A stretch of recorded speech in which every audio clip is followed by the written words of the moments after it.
But if you're talking about a lotto prize or a lottery prize and out of the blue comes a huge financial windfall, you really have to be very careful about what you're going to do with the money, don't you? That's very true, Steve. I think in general terms there's two broad principles of which individuals must be conscious of. The first one is very much common sense, which is take the time to plan. It's very important for individuals to be aware of what their objectives will be with the newfound financial freedom. I guess the inclination is, hey, I've won 100, 200, maybe $1 million, I want to spend it. And that can be very fatal, can't it? That has been fatal for, I think, many people in the past because they haven't planned nor sought the advice.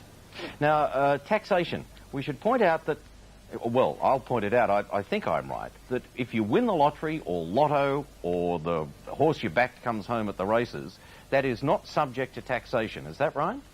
That's right, Steve. It's regarded as a windfall and not earned income. So it's very much a tax-free benefit. All right.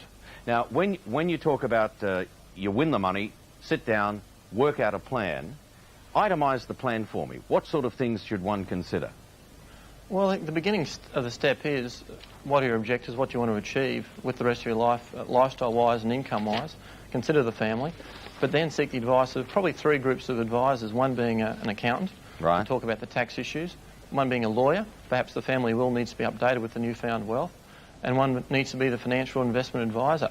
And with all three working together, then you'll have an adequate plan that covers all the bases, and hopefully will do the right job for the individual. Because I know some people, when they walk away with a huge financial prize, a bonus that's come out of the blue, their inclination often is to say, for example, well, first thing I'm going to do is ring the boss and tell him what he can do with his job. I don't want to work. Now, that can be a fatal mistake. Very much can be, Steve, because whilst it's a natural reaction, working is a burden for many people. The facts are, unless you have sufficient funds available through the windfall, perhaps you can't afford to give the job up. So we advise people should sit tight, get the advice and take their time. And the other thing one should be very wary of is the impact inflation can have on whatever it is you've won. That's very true. Whilst in today's terms $100,000 or $200,000 would seem to be a lot of money, it is not a lot of money in the longer term. I think over a 10-year period, the value of a sum of money will reduce by half. Yeah, well, in fact, we're looking at an example on the screen now. And what you say is very true. It's depressing, but it's the nature of inflation.